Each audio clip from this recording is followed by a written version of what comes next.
Hadirin jamaah Jumat rahimakumullah, segala puji dan syukur kehadirat Allah Subhanahu wa taala, Rabb semesta sekalian alam, atas segala nikmat dan karunia yang Allah limpahkan kepada kita. Pada hari ini kita sudah berada di awal bulan Sya'ban, dan itu menunjukkan bahawa beberapa hari lagi kita akan kedatangan tamu yang agung, yaitu tamu yang mulia, kedatangan bulan suci Ramadan. Maka untuk meningkatkan rasa syukur kita kepada Allah Subhanahu wa taala, kita pergunakan segala nikmat fasilitas yang telah Allah berikan kepada kita untuk semakin mendekatkan diri kita kepada Allah Subhanahu wa taala. Allah berikan kita nikmat waktu, Allah berikan kita nikmat kesehatan, Allah berikan kita semua segala macam nikmat.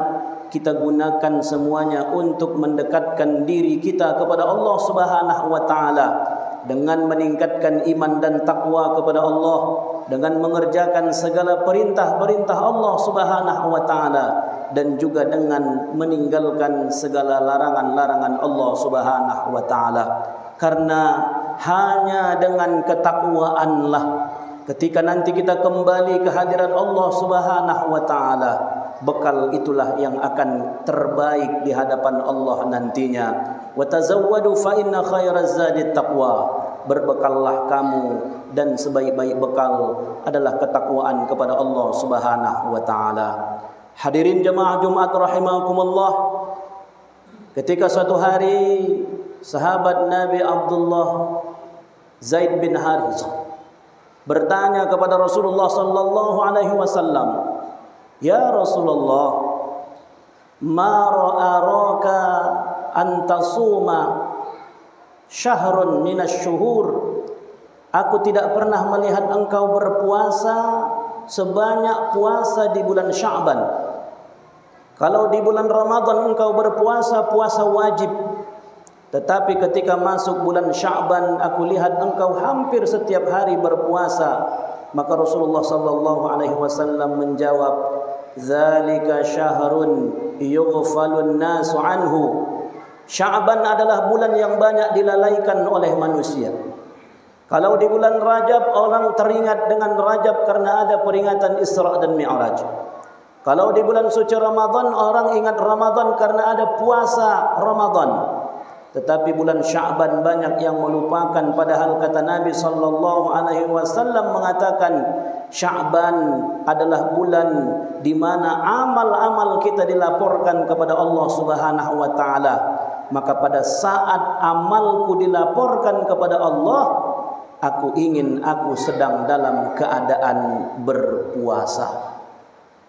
Oleh karena itu jamaah Jumat yang dirahmati Allah, salah satu amalan sunnah yang perlu kita perbanyak di bulan Sya'ban ini, di antaranya adalah memperbanyak puasa sunnah. Selain dalam rangka kita berlatih untuk datangnya bulan suci Ramadan, berlatih untuk melaksanakan puasa wajib nantinya 1 bulan penuh di bulan suci Ramadan, kita juga mengikuti sunnah Nabi sallallahu alaihi wasallam dengan memperbanyak puasa-puasa sunnah di bulan Sya'ban.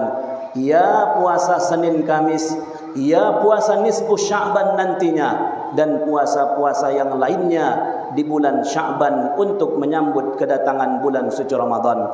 Maka untuk menyambut bulan suci Ramadan ini jamaah yang dirahmati Allah, yang pertama sekali yang kita lakukan adalah mari kita isi bulan Sya'ban dengan mulai belajar dan memulai puasa-puasa sunnah. Yang kedua jamaah yang dirahmati Allah Subhanahu wa taala, menyambut kedatangan bulan yang suci, bulan yang mulia ini, yang kedua yang perlu kita lakukan adalah mengulang kembali kaji fikih puasa. Mengulang kembali kaji fikih tentang ibadah puasa, yang mungkin di pengajian-pengajian di perwiritan kita jarang sekali dikaji. Siapa yang wajib puasa, apa saja syarat puasa, yang membatalkan puasa, yang memakruhkan puasa, yang menghilangkan pahala puasa, itu perlu kita kaji dan kita ulang jangan sampai kita termasuk yang dikatakan Nabi sallallahu alaihi wasallam nantinya, kam min shaimin laisa lahu min siyamihi illa al-ju'i wal 'atas. Betapa banyak orang yang berpuasa tapi tidak mendapatkan apapun pahala dari pahala puasanya karena hanya mendapatkan lapar dan haus semata. Dia tidak makan dan tidak minum, tapi dia mengerjakan hal-hal yang mungkin tidak membatalkan puasa, tapi menghilangkan pahala puasa. Maka kita dorong pengajian-pengajian kita. Kita sohonkan kepada ustadz kita, guru kita yang mengisi di pengajian, yang mungkin akan tutup pengajian kita 2 atau 1 kali pertemuan lagi, khusus membahas tentang fikih puasa. Kita dorong juga istri-istri kita di rumah agar perwiritannya juga mengkaji tentang bagaimana fikih puasa. Jangan kita termakan apa yang dicakapkan oleh seorang nenek-nenek tua yang mengatakan bahwa saya bingung melihat ibu-ibu sekarang kok rajin-rajin kali pengajian. Mau jadi apa anaknya kalau rajin-rajin pengajian? Sebuah kesimpulan yang nyeleneh yang diungkapkan oleh seorang nenek-nenek tua yang pada saat ini tidak ada satupun penelitian yang membuktikan bahwa anak-anak terlantar, stunting, pertumbuhannya terganggu itu karena emak-emaknya pengajian. Tidak ada satupun penelitian yang mengatakan itu. Justru yang menyebabkan anak-anak itu terlantar di antaranya adalah dengan sibuknya mamaknya di media sosial, sibuknya mamaknya dengan arisan, sibuknya mamaknya dengan pekerjaannya wanita karir, sehingga anak banyak yang terlantar. Itu baru betul. Tapi kalau nenek itu mengatakan gara-gara pengajian, bingung saya kok makin banyak ibu-ibu pengajian.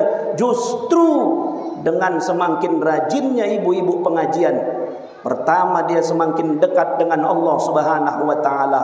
Yang kedua, anak-anak biasanya dibawa ke pengajian, membiasakan anak-anak ikut dengan pengajian, bukan justru bagaimana membingungkan pengajian-pengajian yang sudah ada.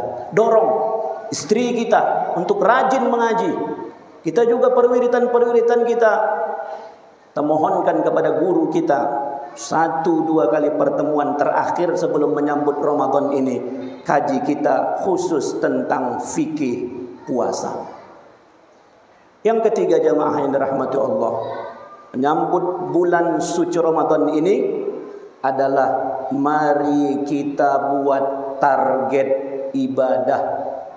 Allah Subhanahu wa taala berfirman, ya ayyuhalladzina amanu taqullaha wal tanzur nafsum ma qaddamat lighad. Hai orang-orang yang beriman, bertakwalah kalian kepada Allah, dan hendaklah setiap orang mempersiapkan dan memikirkan apa yang akan terjadi pada hari esok. Oleh karena itu, Ramadan yang akan datang ini adalah kesempatan yang luar biasa, nikmat yang sangat besar yang diberikan Allah Subhanahu wa taala kepada kita. Boleh jadi ada teman kita, saudara kita, tetangga kita yang tahun lalu masih Ramadan tarawih bersama-sama dengan kita di masjid ini. Boleh jadi tahun ini mereka sudah tidak ada di samping kita. Nikmat yang besar itu adalah ketika kita bisa bertemu dengan Ramadan. Mari kita pergunakan kesempatan yang diberikan Allah Subhanahu wa taala untuk mempersiapkan perbanyak ibadah. Maka mari kita buat target-target ibadah kita. Selama 1 bulan Ramadan nanti apa saja ibadah yang mau kita kerjakan? Pertama, salat wajib kita berjamaah 5 waktu di masjid. Yang kedua, salat sunat tarawih kita usahakan full selama Ramadan. Kalau tidak ada uzur-uzur syar'i yang menyebabkan kita tidak bisa berangkat ke masjid. Kemudian tadarus Al-Quran, kita targetkan minimal sekali kita bisa berkhatam selama di bulan suci Ramadan. Di luar Ramadan mungkin jarang sekali kita baca Quran. Wirid Yasin itu pun seminggu sekali, wirid Yasin, surah Yasin sajalah yang kita baca. di bulan Ramadan targetkan sekali berkhatam Al-Quran. Targetkan bahawa setiap hari kita upayakan, kalau tidak ada uzur atau alasan, kita usahakan i'tikaf di masjid selesai solat subuh sampai datangnya waktu isyraq. Solat sunat isyraq 2 rakaat, kata Nabi, pahalanya seperti haji dan umrah, sempurna, sempurna, sempurna. Perbanyak sedekah, perbanyak tahajud. Semua catatan amal-amal itu kalau perlu kita tuliskan di depan kaca kita, di lemari baju kita, di kamar kita, bahwa 1 bulan ini ada target-target ibadah yang harus kita kerjakan. Karena jemaah yang dirahmati Allah, Ramadan fursatun la ta'ud. Ramadan bisa jadi adalah Ramadan terakhir bagi kita tahun ini. Tidak ada jaminan bahawa kita akan bertemu dengan Ramadan tahun yang akan datang. Sempurnakan amal ibadah kita. Paksa badan kita ini untuk terbiasa beribadah kepada Allah dengan membuat target-target ibadah. Jangan sampai berlalu Ramadan begitu saja tanpa ada bekas dalam diri kita. Karena termasuk yang orang yang dikatakan celaka, kata Nabi sallallahu alaihi wasallam, bu'dan liman adraka Ramadan falam yughfarulah. Merugilah orang-orang yang bertemu dengan Ramadan tetapi Allah tidak mengampuni dosa-dosanya. Padahal Ramadan adalah bulan yang penuh dengan ampunan, tetapi akan ada orang-orang yang tidak akan mendapatkan ampunan dari Allah. Mereka yang masuk di bulan suci Ramadan tetapi sama saja Ramadan dengan di luar Ramadan. Kalau di luar Ramadan tak solat, Ramadan pun tak solat. Kalau di luar Ramadan tak baca Quran, Ramadan pun tak baca Quran. Kalau di luar Ramadan tak mau sedekah, Ramadan pun tak mau sedekah. Maka orang seperti ini, kata Nabi, merugi. Karena sampai akhir Ramadan Allah tidak akan mengampuni dosa-dosanya. Maka jemaah dirahmati Allah, 3 yang perlu kita persiapkan untuk menyambut bulan suci Ramadan. Pertama, mari kita terbiasa untuk belajar puasa-puasa sunnah di bulan Sya'ban.